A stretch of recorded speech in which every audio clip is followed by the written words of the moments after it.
Magandang gabi po sa inyong lahat. Mapagpalang bagong taon. Kapistahan ni Maria, Ina ng Diyos. Sandali lang po nating tayong magbalik tanaw. Saan nanggaling itong pagdiriwang na ito? Sa simula po, andun na kaagad. Kaya lang marami ding mga pilosopo noong unang panahon. May nagsabi, si Jesus nilikha ng Diyos. Ang laking labanan po yan. Sabi ni Arius, hindi talaga kapantay ng Ama. Kaya nilikha. Sa konseho ng Nicea, nagdesisyon ang mga obispo, yung parang ngayon na pupunta ng Roma, noon doon pa sa Nicea, Grigo pa noon eh. Sinabi nila, si Jesus inianak, hindi inilikha.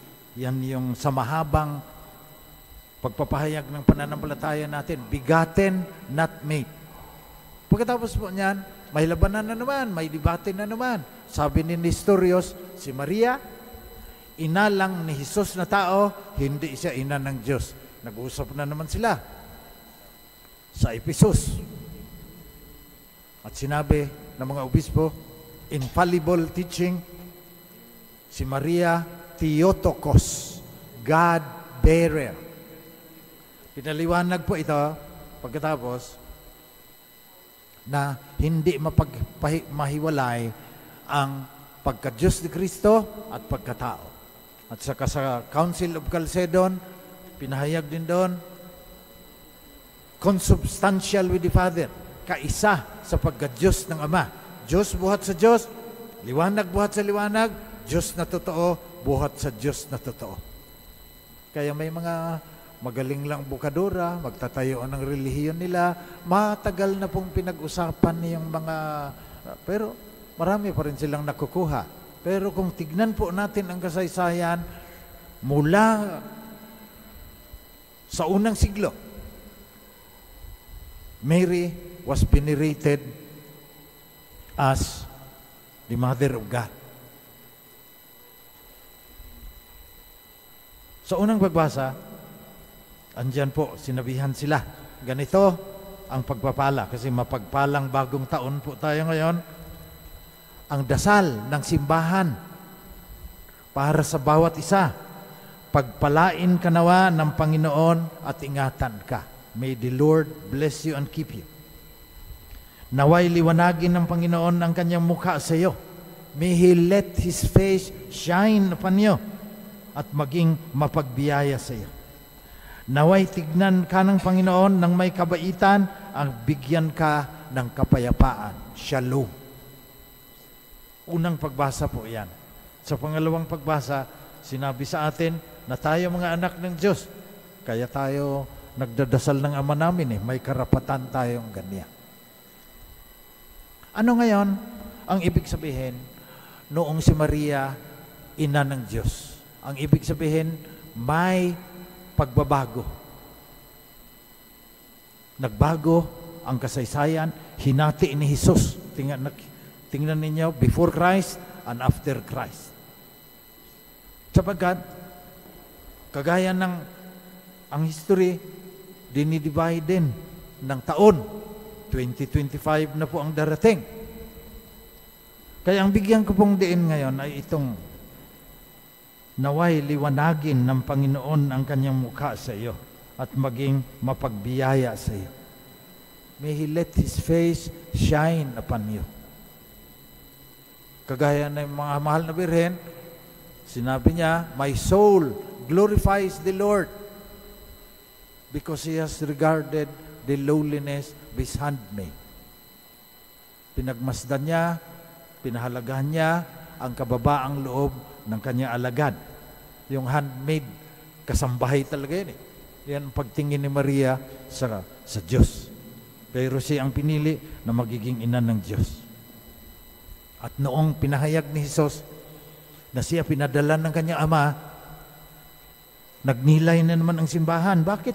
may ama, tapos pinadala yung anak, tapos yung anak pinadala din ng Espiritu Santo, hanggang nabuo ang pananampalataya, lagi nang dinadasal. Pero sa theology, God is three in one. God is Trinity. At yan po ang ating batayan kung ano ba ang dapat nating gawin nitong bagong taon. Tayo, nilikha, nakawangis at kalarawan ng Diyos. At nung dumating si Jesus, pinahayag niya na ang Diyos santatlo, isa at tatlo. God is social. Kaya ganito po ang ating gagawin. Kung talagang kawangis at kalarawan tayo ng Diyos, upang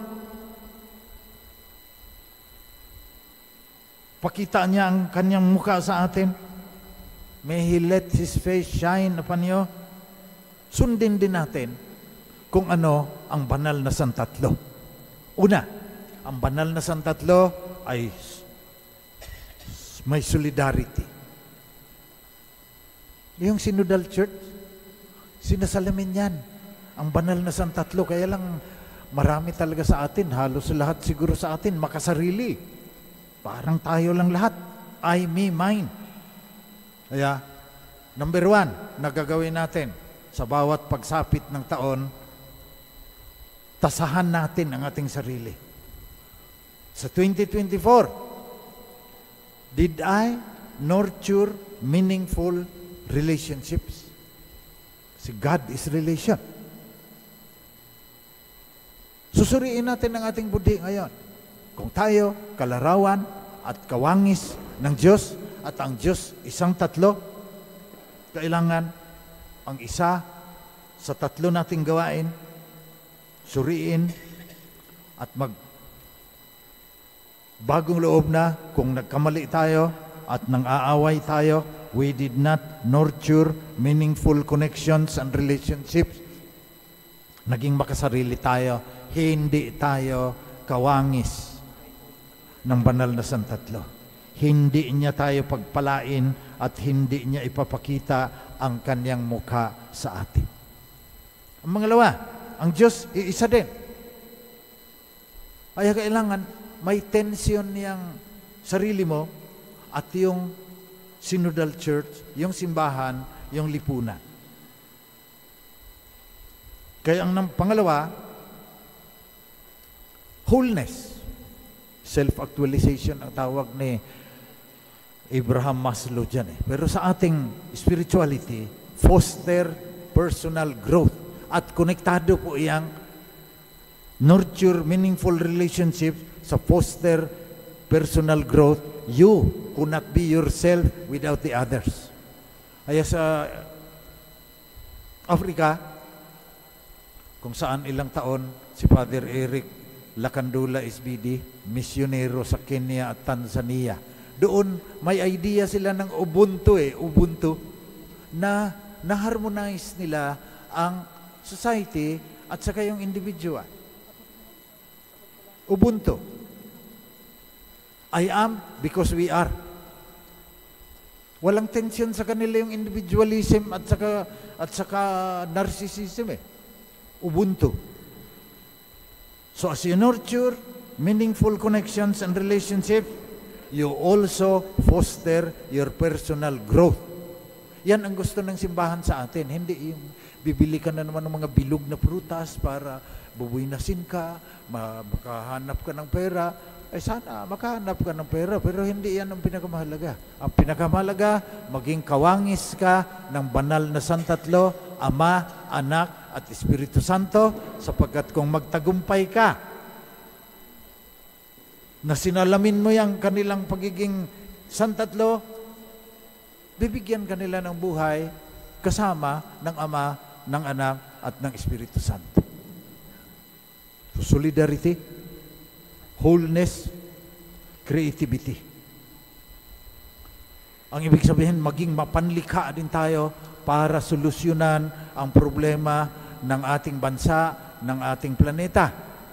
Sapagkat hindi magiging maganda ang ating ugnayan kung walang katarungan. Halimbawa, Kung walang kapayapaan, nagbabangayan tayo. Kaya si Maria, ang unang nagbigay ng halimbawa na sumalamin sa banal na santatlo. At sa paglipas ng 2024, pagdating ng 2025, ganito din ang pagsuri natin sa ating budhi. Ako ba sumasalamin sa Diyos na ipinahayag ni Hesukristo? Ako ba nakipag-ugnayan ng ayos sa kapwa ko? Ako ba umunlad sa aking pagkatao? Personal growth? Ako ba nakadagdag sa pagkamalikhain ng lipunan para magkaroon ng katarungan, kapayapaan, at lalong-lalo na ang pagtatanggol ng kalikasan, justice, peace, and integrity of creation? Yan po iyang shalom. Kaya kagaya po ni Maria sa Ebanghelyo po ngayon, she kept all these things in her heart. Itinanim sa isip ni Maria ang mga bagay na ito at kaniyang nagnilay-nilayan. Ganyan din ang gagawin natin. Anong nangyari sa 2024 pag nilay-nilayan natin? Kasi bawat taon dapat yung personal growth natin umuunlad eh. Baka tumatanda pa tayo na paurong lumalayo pa tayo sa banal na santatlo eh. So yun ang ating panalangin ngayon sa mahal na Birhen, Ina ng Diyos. Nanawa, sa paglipas ng mga araw, lalo tayong mapalapit sa banal na santatlo, ang Ama, Anak, at Espiritu Santo.